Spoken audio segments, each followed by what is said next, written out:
Begin by simply listening.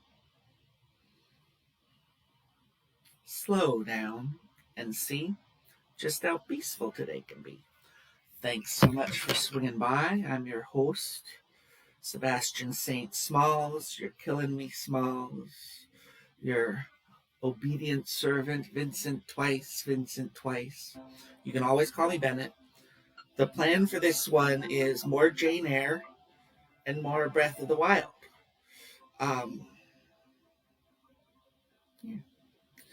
Thanks so much for swinging by. Wish us luck.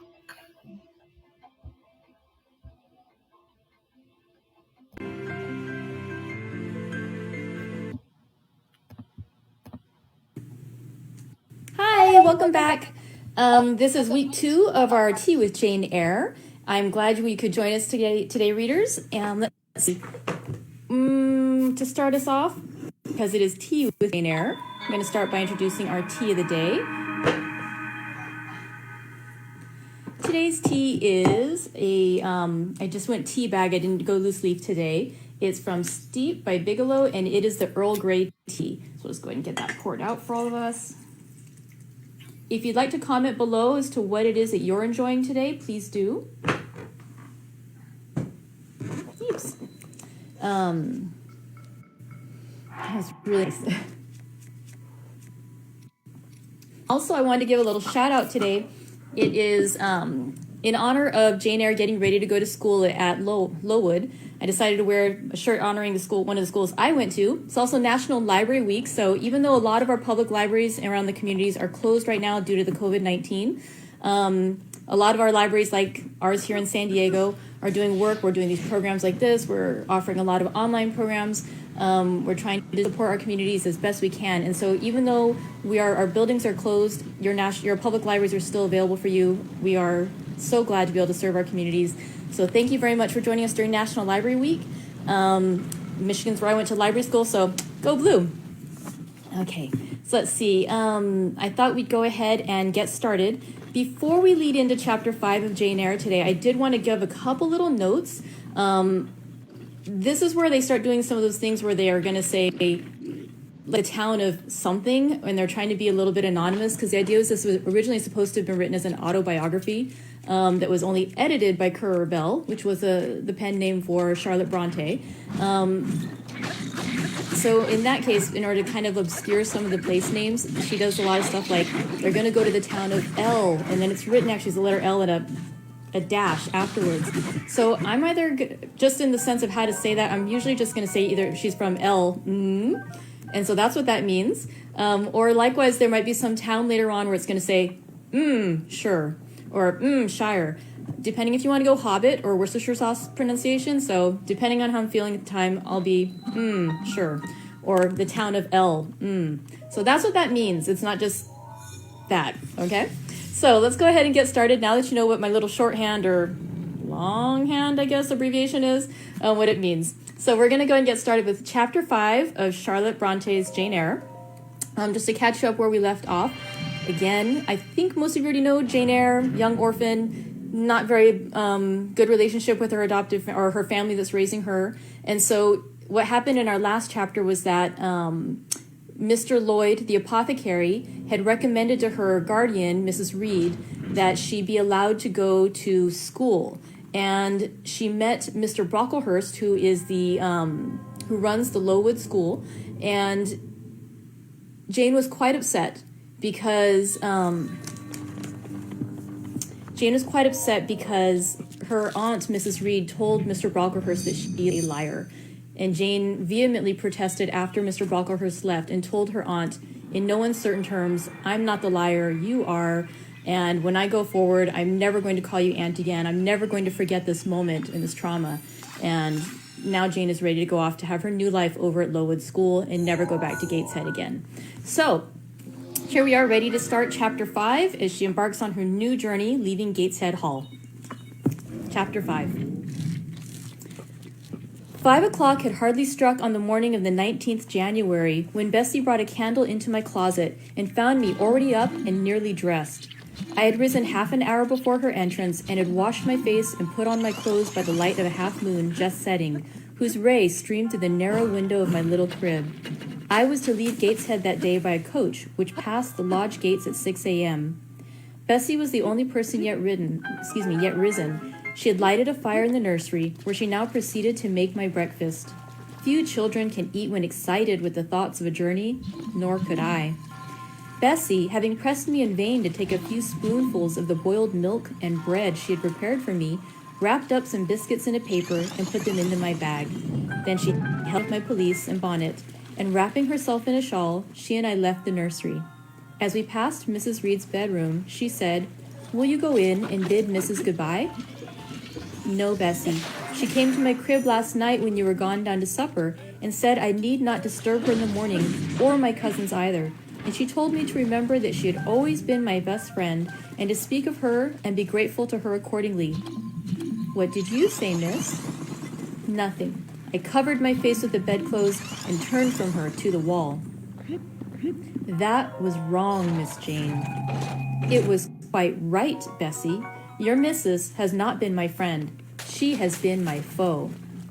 "Oh, Miss Jane, don't say so." "Goodbye to Gateshead," cried I, as we passed through the hall and went out at the front door. The moon was set, and it was very dark. Bessie carried a lantern whose light glanced on wet steps and gravel roads sodden by a recent thaw. Rain and chill was the winter morning. My teeth chattered as I hastened down the drive. There was a light in the porter's lodge. When we reached it, we found the porter's wife just kindling her fire. My trunk, which had been carried down the evening before, stood corded at the door. It wanted but a few minutes of 6, and shortly after that hour had struck, the distant roll of wheels announced the coming coach. I went to the door and watched its lamps approach rapidly through the gloom. "Is she going by herself?" asked the porter's wife. "Yes." "And how far is it?" 50 miles. "What a long way! I wonder Mrs. Reed is not afraid to trust her so far alone." The coach drew up. There it was at the gates, with its 4 horses and its top laden with passengers. The guard and coachman loudly urged haste. My trunk was hoisted up. I was taken from Bessie's neck, to which I clung with kisses. "Be sure and take good care of her," cried she to the guard, as he lifted me into the inside. "Aye, aye," was the answer. The door was clapped to. A voice exclaimed, "All right," and on we drove. Thus was I severed from Bessie and Gateshead, thus whirled away to unknown and, as I then deemed, remote and mysterious regions. I remember but little of the journey. I only know that the days seemed to me of a preternatural length, and that we appeared to travel over hundreds of miles of road. We passed through several towns, and in one, a very large one, the coach stopped. The horses were taken out, and the passengers alighted to dine. I was carried into an inn where the guard wanted me to have some dinner, but as I had no appetite, he left me in an immense room with a fireplace at each end, a chandelier pendant from the ceiling, and a little red gallery high up against the wall filled with musical instruments. Here I walked about a long time, feeling very strange and mortally apprehensive of someone coming in and kidnapping me, for I believed in kidnappers, their exploits having frequently figured in Bessie's fireside chronicles. At last the guard returned. Once more I was stowed away in the coach, my protector mounted his own seat, sounded his hollow horn, and away we rattled over the snowy street of L. The afternoon came on wet and somewhat misty. As it waned into dusk, I began to feel that we were getting very far indeed from Gateshead. We ceased to pass through towns. The country changed. Great gray hills heaved up round the horizon. As twilight deepened, we descended a valley, dark with wood, and long after night had overclouded the prospect, I heard a wild wind rushing among trees. Lulled by the sound, I at last dropped asleep. I had not long slumbered when the sudden cessation of motion awoke me. The coach door was thrown open, and a person like a servant was standing at it. I saw her face and dress by the light of the lamps. "Is there a little girl called Jane Eyre here?" she asked. I answered yes, and was then lifted out. My trunk was handed down, and the coach instantly drove away. I was stiff with long sitting, and bewildered with the noise and motion of the coach. Gathering my faculties, I looked about me. Rain, wind, and darkness filled the air. Nevertheless, I dimly discerned a wall before me and a door open in it. Through this door I passed with my new guide. She shut and locked it behind her. There was now visible a house or houses, for the buildings spread far, with many windows and lights burning in some. We went up a broad pebbly path, splashing wet, and were admitted at a door. Then the servant led me through a passage into a room with the fire, where she left me alone. I stood and warmed my numbed fingers over the blaze, then I looked round. There was no candle, but the uncertain light from the hearth showed at intervals, papered walls, carpet, curtains, shining mahogany furniture. It was a parlor, not so spacious or splendid as the drawing room at Gateshead, but comfortable enough. I was puzzling to make out the subject of a picture on the wall when the door opened and an individual carrying a light entered. Another followed close behind. The first was a tall lady with dark hair, dark eyes, and a pale and large forehead. Her figure was partly enveloped in a shawl. Her countenance was grave, her bearing erect. "The child is very young to be sent alone," said she, putting her candle down on the table. She considered me attentively for a minute or two, then further added, "She had better be put to bed soon. She looks tired." "Are you tired?" she asked, placing her hand on my shoulder. "A little, ma'am." "And hungry too, no doubt. Let her have some supper before she goes to bed, Miss Miller. Is this the first time you have left your parents to come to school, my little girl?" I explained to her that I had no parents. She inquired how long they had been dead, then how old I was, what was my name, whether I could read, write, and sew a little. Then she touched my cheek gently with her forefinger and saying she hoped I should be a good child, dismissed me along with Miss Miller. The lady I had left might be about 29. The lady who went with me appeared some years younger. The first impressed me by her voice, look, and air. Miss Miller was more ordinary, ruddy in complexion, though of a careworn countenance, hurried in gait and action, like one who had always a multiplicity of tasks on hand. She looked, indeed, what I afterward found she really was, an under-teacher.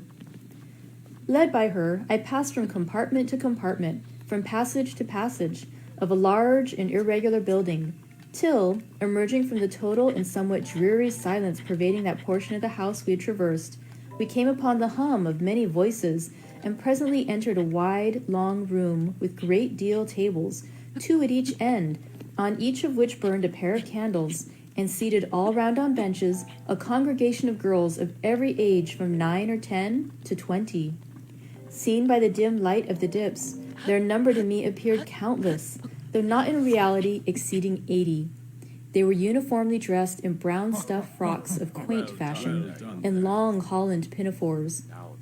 It was the hour of study. They were engaged in conning over their tomorrow's task, and the hum I had heard was the combined result of their whispered repetitions. Miss Miller signed to me to sit on a bench near the door. Then walking up to the top of the long room, she cried out, "Monitors, collect the lesson books and put them away." 4 tall girls arose from different tables, and going around, gathered the books and removed them. Miss Miller again gave the word of command, "Monitors, fetch the supper trays." Tall girls went out and returned presently, each bearing a tray with portions of something, I knew not what, arranged thereon, and a pitcher of water and mug in the middle of each tray. The portions were handed round. Those who liked took a draught of the water, the mug being common to all. When it came to my turn, I drank, for I was thirsty, but did not touch the food, excitement and fatigue rendering me incapable of eating. I now saw, however, that it was a thin oaten cake, shared into fragments. The meal over, prayers were read by Miss Miller, and the classes filed off, 2 and 2, upstairs. Overpowered by this time with weariness, I scarcely noticed what sort of a place the bedroom was, except that, like the schoolroom, I saw it was very long. Tonight I was to be Miss Miller's bedfellow. She helped me to undress. When laid down, I glanced at the long rows of beds, each of which was quickly filled with 2 occupants. In 10 minutes the single light was extinguished. Amid silence and complete darkness, I fell asleep. The signs of a resurrection of humanity are clear. The night passed rapidly. I was too tired even to dream. I only once awoke to hear the wind rave in furious gusts and the rain fall in torrents, and to be sensible that Miss Miller had taken her place by my side. When I again unclosed my eyes, a loud bell was ringing. The girls were up and dressing. Day had not yet begun to dawn, and a rushlight or two burned in the room. I, too, rose reluctantly. It was bitter cold, and I dressed as well as I could for shivering, and washed when there was a basin at liberty, which did not occur soon, for there was but one basin to 6 girls, on the stands down the middle of the room. Again the bell rung, all formed in file, 2 and 2, and in that order descended the stairs and entered the cold and dimly lighted schoolroom. Here prayers were read by Miss Miller. Afterwards she called out, "Form classes." A great tumult succeeded for some minutes, during which Miss Miller repeatedly exclaimed, "Silence!" and "Order!" When it subsided, I saw them all drawn up in 4 semicircles before chairs placed before tables. All held books in their hands, and a great book, like the Bible, lay on each table before the vacant seat. A pause of some seconds succeeded, filled up by the low, vague hum of numbers. Miss Miller walked from class to class, hushing this indefinite sound. A distant bell tinkled. Immediately, 3 ladies entered the room. Each walked to a table and took her seat, Miss Miller assuming the 4th vacant chair, which was that nearest the door, and around which the smallest of the children were assembled. To this inferior class I was called and placed at the bottom of it. Business now began. The day's collect was repeated, then certain texts of Scripture were said, and to these succeeded a protracted reading of chapters in the Bible, which lasted an hour. By the time that exercise was terminated, day had fully dawned. I'm going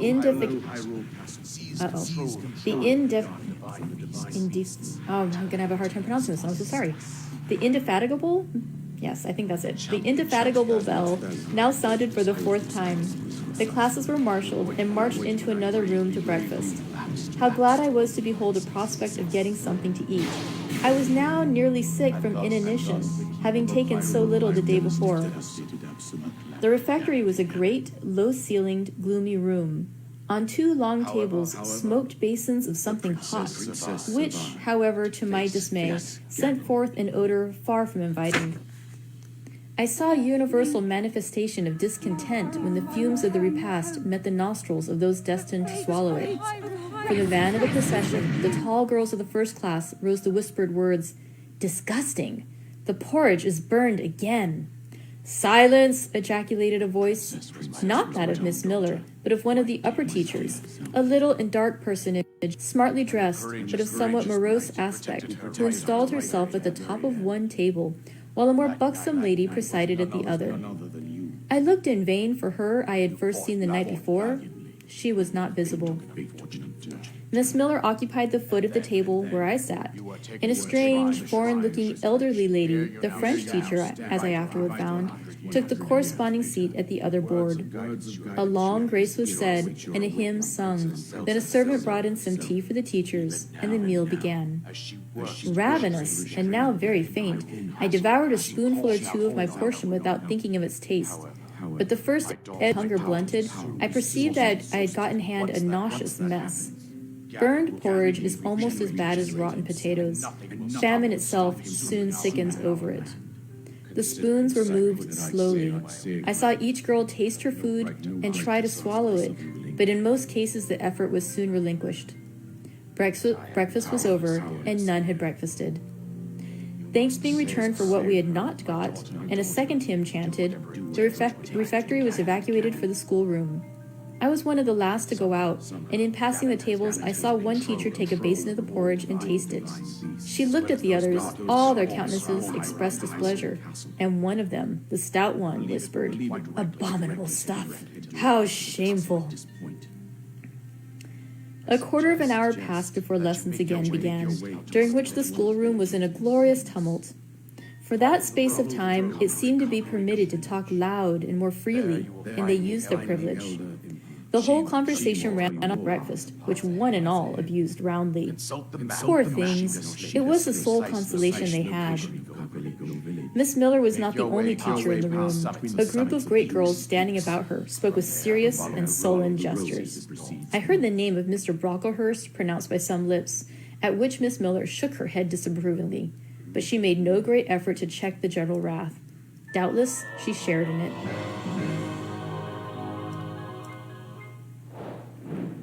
A clock in the schoolroom struck 9.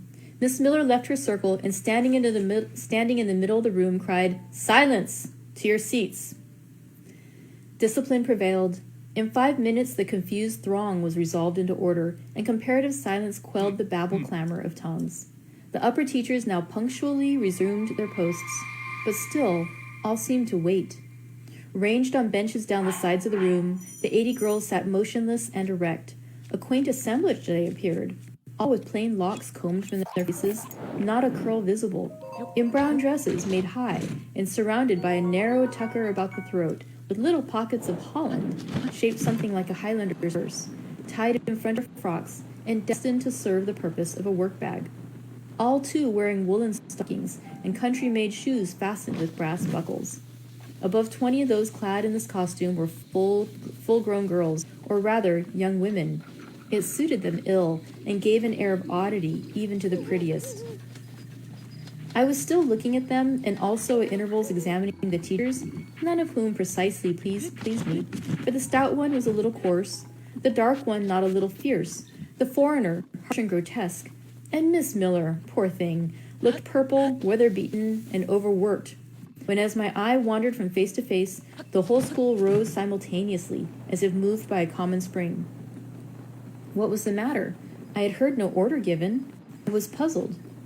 Ere I had gathered my wits, the classes were again seated, but as all eyes were now turned to one point, mine followed the general direction, and encountered the personage who had received me last night. She stood at the bottom of the long room on the hearth, for there was a fire at each end. She surveyed the 2 rows of girls silently and gravely. Miss Miller, approaching, seemed to ask her a question, and having received her answer, went back to her place and said aloud, "Monitor of the first class, fetch the globes." While the direction was being executed, the lady consulted moved slowly up the room. I suppose I have a considerable organ of veneration, for I retain yet the sense of admiring awe with which my eyes tracked her steps.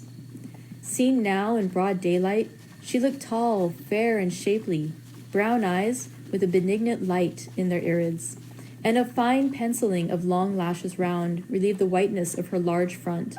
On each of her temples her hair, of a very dark brown, was clustered in round curls according to the fashion of those times, when neither smooth bands nor long ringlets were in vogue. Her dress, also in the mode of the day, was of purple cloth, relieved by a sort of Spanish trimming of black velvet. A gold watch, watches were not so common then as now, shone at her girdle.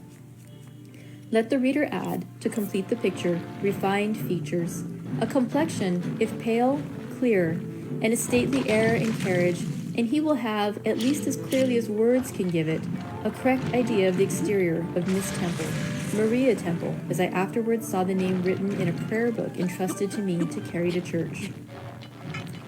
The superintendent of Lowood, for such was this lady, having taken her seat before a pair of globes placed on one of the tables, summoned the first class round her, and commenced giving a lesson in geography.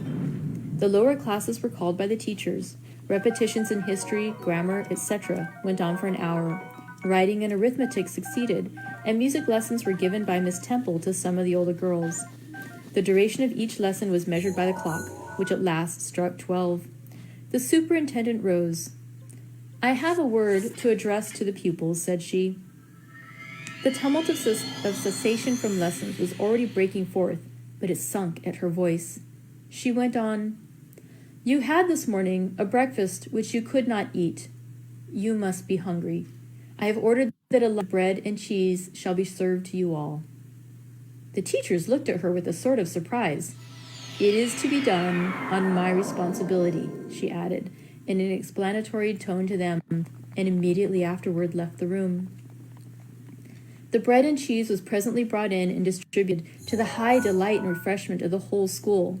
The order was now given, "To the garden!" Each put on a coarse straw bonnet with strings of colored calico and a cloak of gray frieze. I was similarly equipped, and following the stream, I made my way into the open air. The garden was a wide enclosure surrounded with walls so high as to exclude every glimpse of prospect. A covered veranda ran down on one side, and broad walks bordered a middle space, divided into scores of little beds.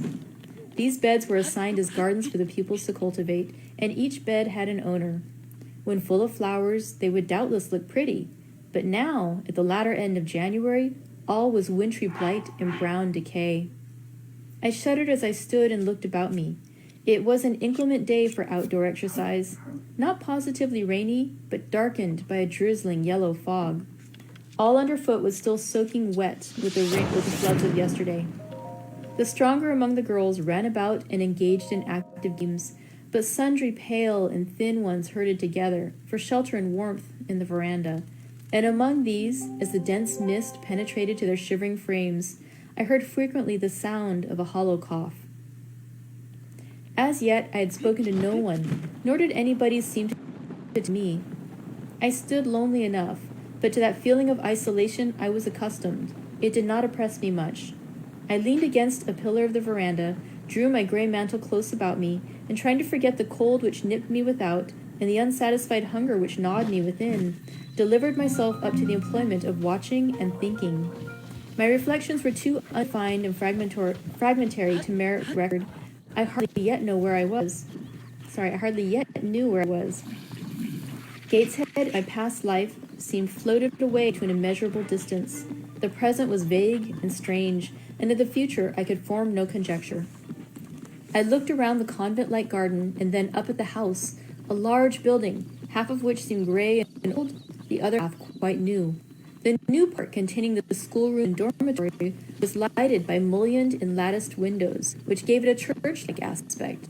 A stone tablet near the door bore this inscription: Low Institution. This portion was rebuilt A.D. by Naomi Brocklehurst of Brocklehurst Hall in this county. Let light so shine before men that they may see your good works and glorify your Father which is in heaven. St. Matthew, verse 16. I read these words over and over again. I felt that an explanation belonged to them and was unable fully to penetrate their import.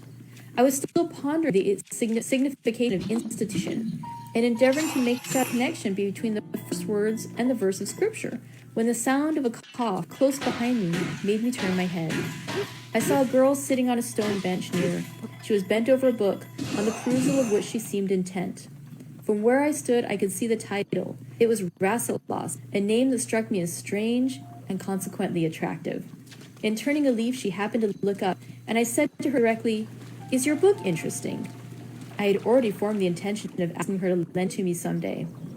"I like it," she answered, after a pause of a second or two, during which she examined me. "What is it about?" I continued. I hardly know where I found the hardihood thus to open a conversation with a stranger.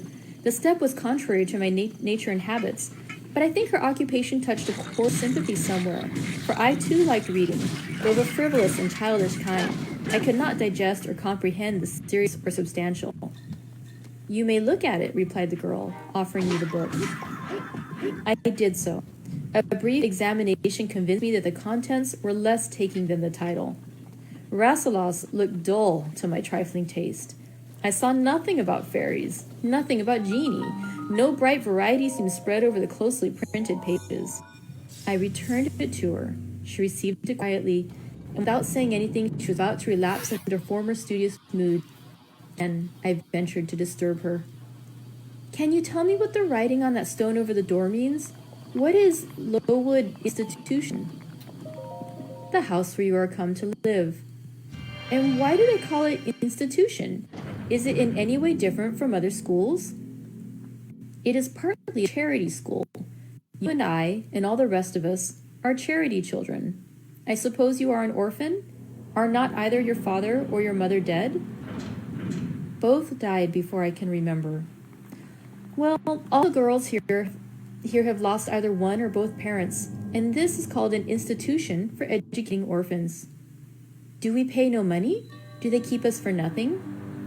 "We pay, or our friends pay, £15 a year for each." Then why do they call us charity children? Because £15 is not enough for board and teaching, and the deficiency is supplied by subscription. Who subscribes? Different benevolent-minded ladies and gentlemen in this neighborhood and in London. Who is Naomi Brocklehurst? The lady who built the new part of this house, as that tablet records, and whose son overlooks and directs everything here. Why? Because he is treasurer and management of the establishment. This house does not belong to that tall lady who wears a watch and who said we were to have some bread and cheese? To Miss Temple? Oh, no. I wish it did. She has to answer to Mr. Brocklehurst for all she does. Mr. Brocklehurst buys all our food and all our clothes. Does he live here? No, 2 miles off at a large hall. Is he a good man? He is a clergyman and is said to do a great deal of good. Did you say that tall lady was called Miss Temple? Yes. And what are the other teachers called? The one with red cheeks is called Miss Smith. She attends to the work and cuts out. We make our own clothes, our frocks and pelisses and everything. The little one with black hair is Miss Scatcherd. She teaches history and grammar and hears the second repetitions. And the one who wears the shawl and has a pocket handkerchief tied to her side with a yellow ribbon is Madame Pierrot. She comes from Lille in France and teaches French. Do you like the teachers? Well enough. Do you like the little black one and the Madame... I cannot pronounce her name as you do.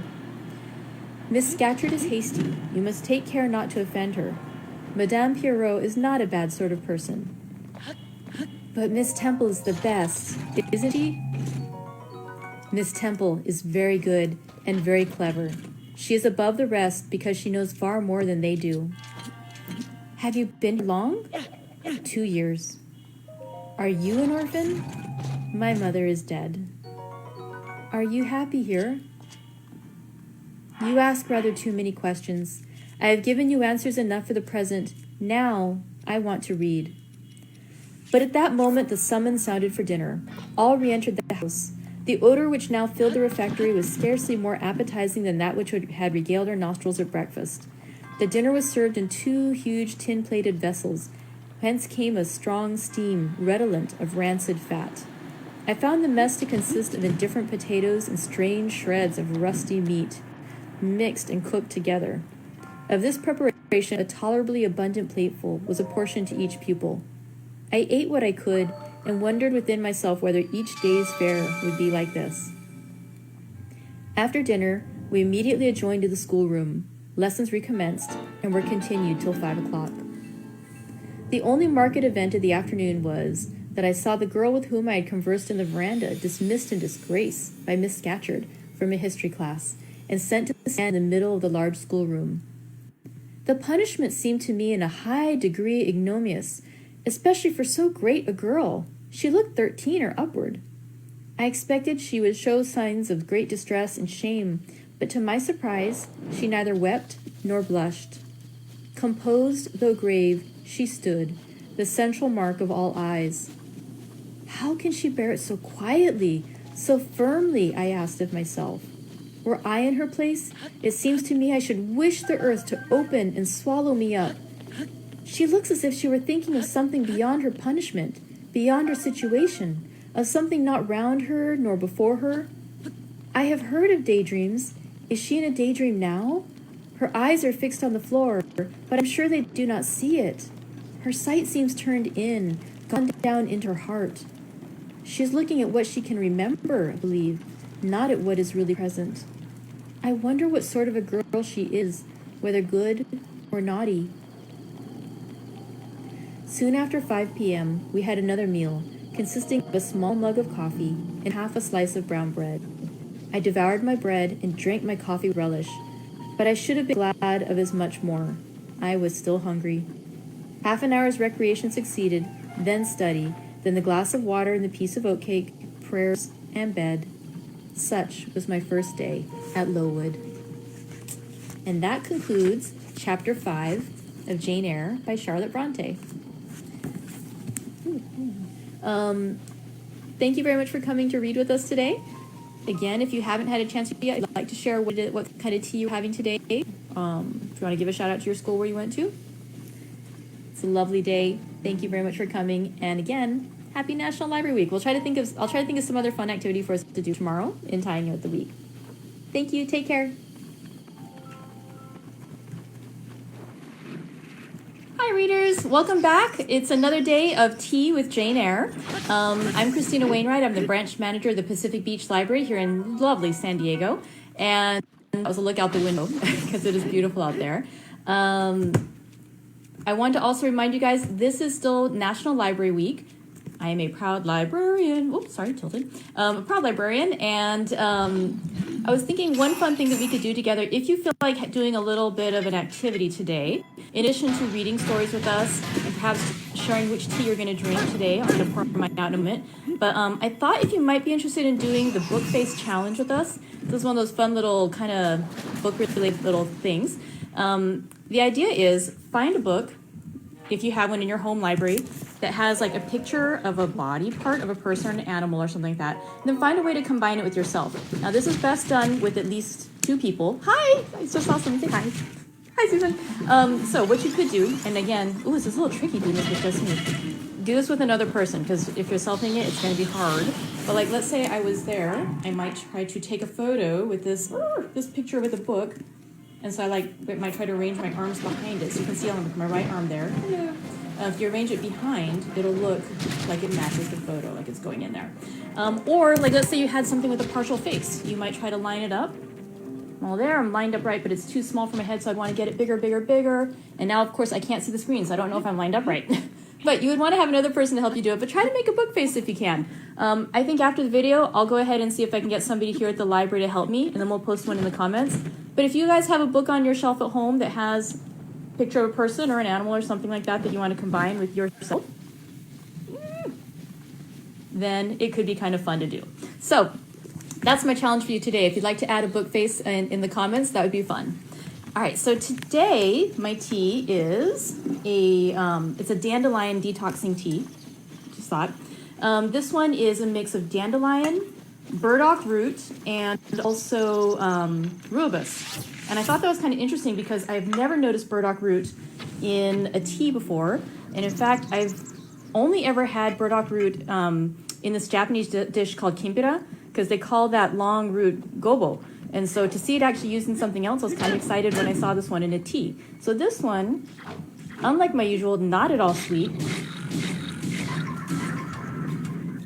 but it has a good flavor to it. It reminds me a little bit of a green tea, or like the brownish green teas. It has that kind of more earthy flavor to it. But it's a lovely little herbal tea. Today, we are going to do 2 chapters, mainly because neither of them are very long. Together, they'll be a little longer than what we read together yesterday, but just the themes go together really well. I kind of had a hard time just saying, let's stop there. So we're going to read 2 chapters today. We're going to read chapters 6 and 7. For anyone that doesn't quite remember where we left off yesterday, yesterday's chapter, we got to meet Lowood Institution. It's the new charity school that Jane has just begun attending. She left Gateshead Hall, where she lived with her family, the Reeds, and she goes to Lowood. And it is like she learns that Miss Temple is the teacher, is the main teacher. There's several other teachers who assist at the school. She meets a young girl that she doesn't quite learn her name, but she is somebody who is also a passionate reader and who is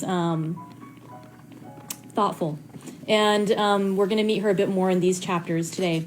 And where it ended in chapter 5 was that other girl, the one that Jane had met and reading on the veranda. That girl was punished by being made to stand in front of the class. And Jane just speculates on how, oh my goodness, she could never stand such a punishment. She could never endure such a thing. But still, she is grateful to be at Lowood and to have had her first day there, and that she's basically looking forward to the new experience. All right, so let's go ahead. Oops, sorry. We're going to go ahead and get started with Chapter 6 and Chapter 7 today of Jane Eyre by Charlotte Bronte. Thank you. All right, so Chapter 6. Ooh, let me get myself all settled in. I'm glad I have a big mug of tea, because 2 whole chapters. Woo. All right, that's a lot. All right, so let's go in. Chapter 6. The next day commenced as before, getting up and dressing by rushlight. But this morning we were obliged to dispense with the ceremony of washing. The water in the pitchers was frozen. All right, I am going to pause here. Is anyone else, as I'm reading these chapters, when they talk about their washing, disturbed because of the whole coronavirus thing going on, that they're washing, like, they're not washing today, they're washing 6 people to a basin? I keep reading it, and in my head I'm like, coronavirus, oh my gosh. Okay, sorry, let's go back. Let's go back into the 1800s before they're having this problem. Let's just start over. Chapter 6. The next day commenced as before, getting up and dressing by rushlight. But this morning we were obliged to dispense with the ceremony of washing. The water in the pitchers was frozen. A change had taken place in the weather the preceding evening, and a keen northeast wind, whistling through the crevices in our bedroom windows all night long, had made us shiver in our beds and turned the contents of the ewers to ice. Before the long hour and a half of prayers and Bible reading was over, I felt ready to perish with cold. Breakfast time came at last, and this morning the porridge was not burned. The quality was eatable, the quantity small. How small my portion seemed! I wished it had been double. In the course of the day, I was enrolled a member of the 4th class, and regular tasks and occupations were assigned me. Hitherto I had only been a spectator of the proceedings at Lowood. I was now to become an actor therein. At first, being little accustomed to learn by heart, the lessons appeared to me both long and difficult. The frequent change from task to task, too, bewildered me, and I was glad when, about 3 o'clock in the afternoon, Miss Smith put into my hands a border of muslin, 2 yards long, together with needle, thimble, etc., and sent me to sit in a quiet corner of the schoolroom, with directions to hem the same. At that hour, most of the others were sewing likewise, but one class still stood round Miss Scatcherd's chair reading, and as all was quiet, the subject of their lessons could be heard, together with the manner in which each girl acquitted herself, and the animadversions or commendations of Miss Scatcherd on the performance. It was English history. Among the readers, I observed my acquaintance of the veranda. At the commencement of the lesson, her place had been at the top of the class, but for some error of pronunciation or some inattention to stops, she was suddenly sent to the very bottom. Even in that obscure position, Miss Scatcherd continued to make her an object of constant notice. She was continually addressing to her such phrases as the following: Burns! Such it seemed was her name. The girls here were all called by their surnames, as boys are elsewhere. Burns! You are standing on the side of your shoe. Turn your toes out immediately. Burns! You poke your chin most unpleasantly. Draw it in. Burns! I insist on your holding your head up. I will not have you before me in that attitude. Etc., etc. A chapter having been read through twice, the books were closed and the girls examined. The lesson had comprised part of the reign of Charles I, and there were sundry questions about tonnage and poundage and ship money, which most of them appeared unable to answer. Still, every little difficulty was solved instantly when it reached Burns. Her memory seemed to have retained the substance of the whole lesson, and she was ready with answers on every point. I kept expecting that Miss Scatcherd would praise her attention, but instead of that, she suddenly cried out, You dirty, disagreeable girl! You have never cleaned your nails this morning. Burns made no answer. I wondered at her silence. Why, thought I, does she not explain that she could neither clean her nails nor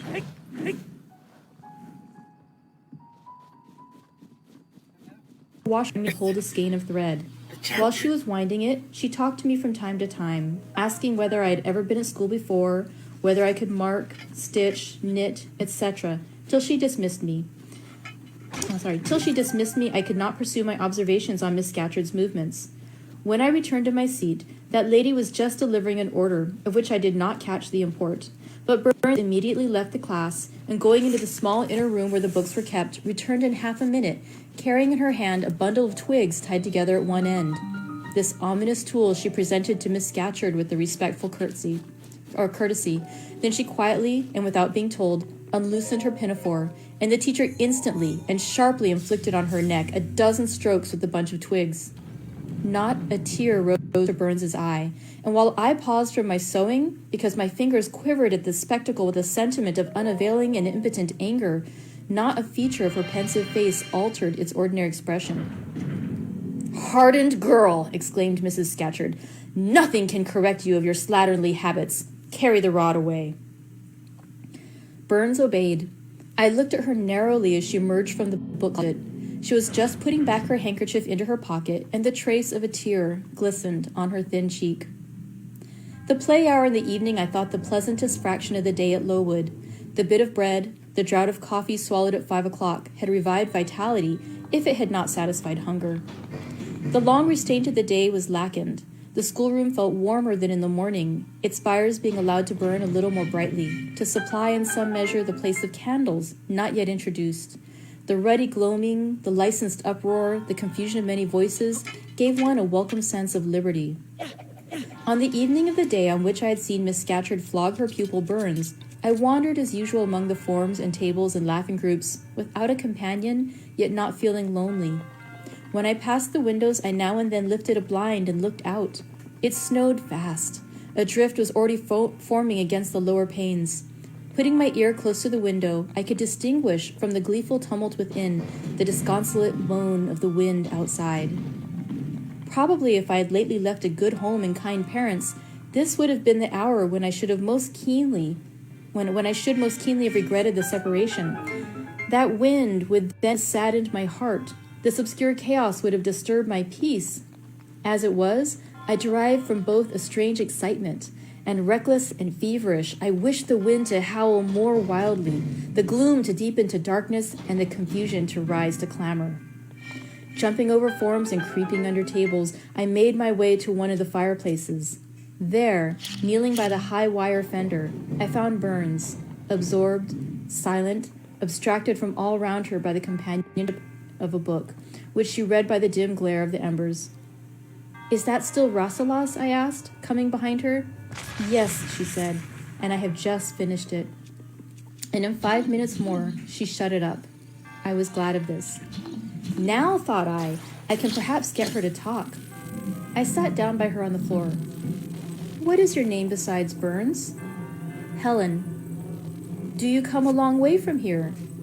"I come from a place further north, quite on the borders of Scotland." "Will you ever go back?" "I hope so, but nobody can be sure of the future." "You must wish to leave Lowood." "No. Why should I? I was sent to Lowood to get an education, and it would be of no use going away until I have attained that object."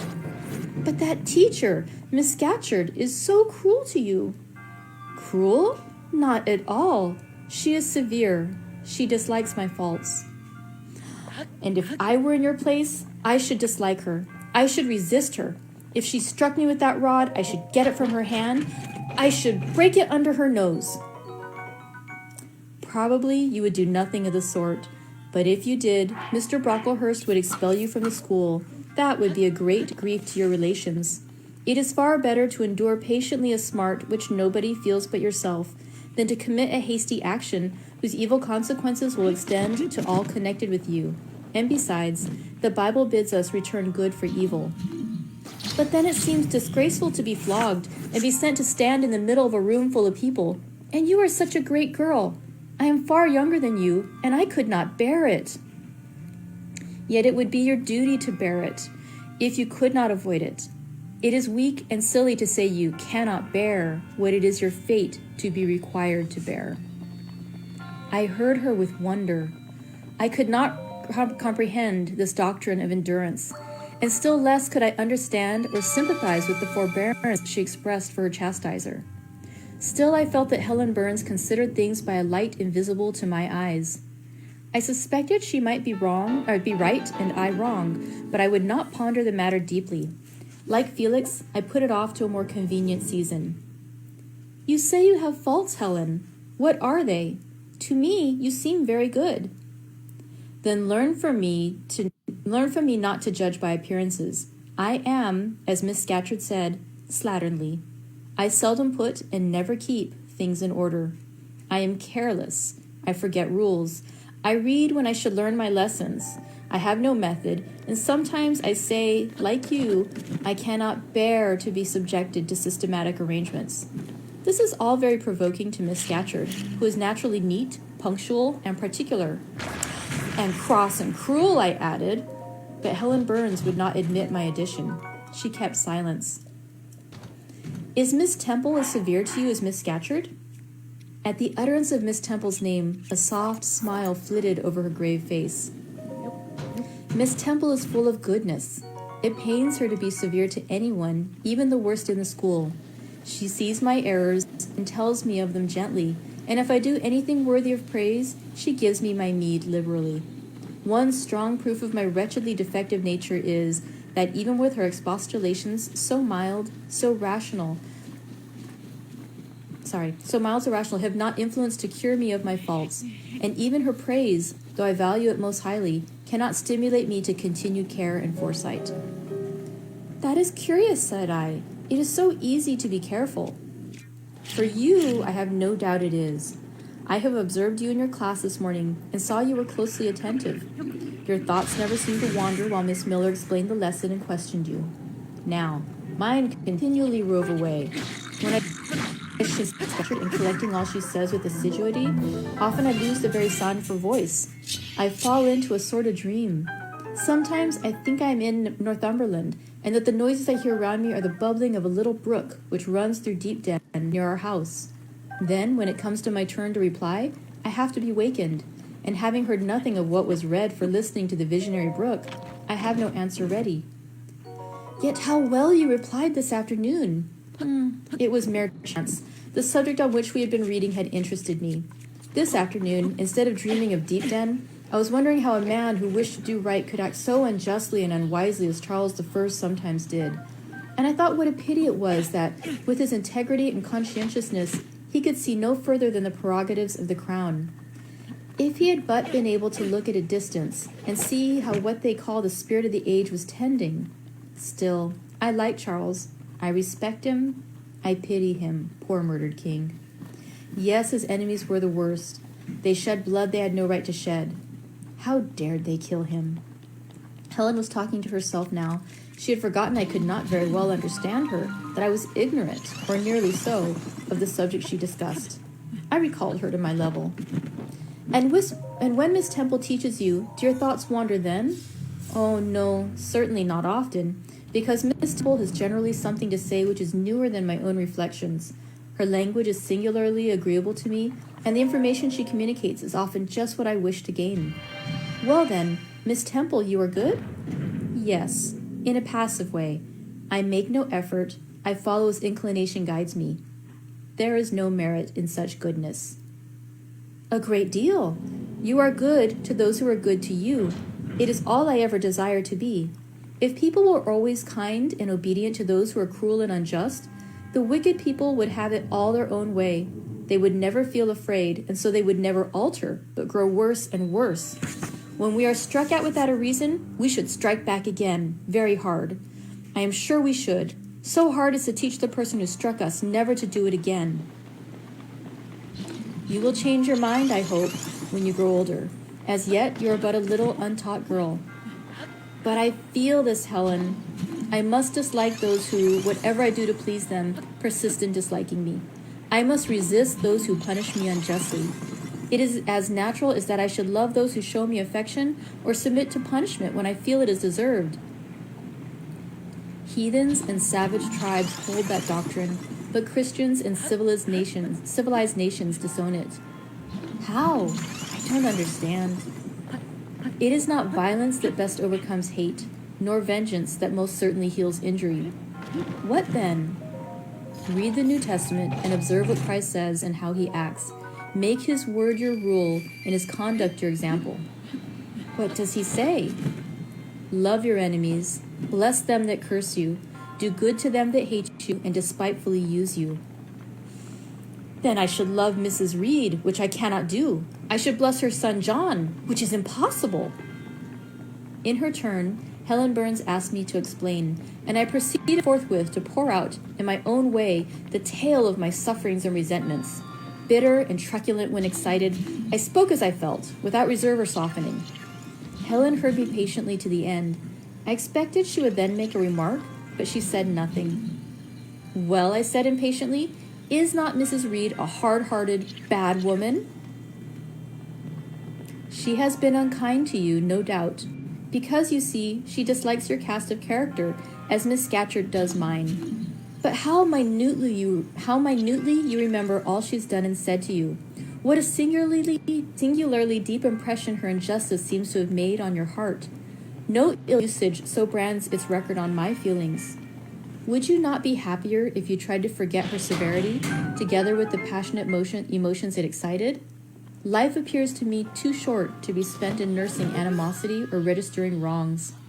We are and must be, one and all, burdened with faults in this world. But the time will soon come when, I trust, we shall put them off in putting off our corruptible bodies, when debasement and sin will fall from us with this cumbrous frame of flesh, and only the spark of the spirit will remain.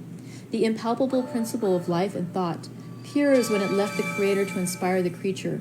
Hence it came, it will return, perhaps again to be communicated to some being higher than man, perhaps to pass through gradations of glory from the pale human soul to brighten to the seraph. Surely it will never, on the contrary, be suffered to degenerate from man to fiend? No, I cannot believe that. I hold another creed, which no one ever taught me, in which I seldom mention, but in which I delight and to which I cling, for it extends hope to all. It makes eternity a rest, a mighty home, not a terror and an abyss. Besides, with this creed, I can so clearly distinguish between the criminal and his crime. I can so sincerely forgive the first, while I abhor the last. With this creed, revenge never worries my heart, degradation never too deeply disgusts me, injustice never crushes me too low. I live in calm, looking to the end. Helen's head, always drooping, sunk a little lower as she finished the sentence. I saw by her look she wished no longer to talk to me, but rather to converse with her own thoughts. She was not allowed much time for meditation. A monitor, a great rough girl, presently came up, exclaiming in a strong Cumberland accent, "Helen Burns, if you don't go and put your drawer in order and fold up your work this minute, I'll tell Miss Scatcherd to come and look at it." Helen sighed as her reverie fled, and getting up, obeyed the monitor without reply, as without delay. Okay, I'm going to take a pause for tea. And now on to Chapter 7 of Jane Eyre by Charlotte Bronte. My first quarter at Lowood seemed an age, and not the golden age either.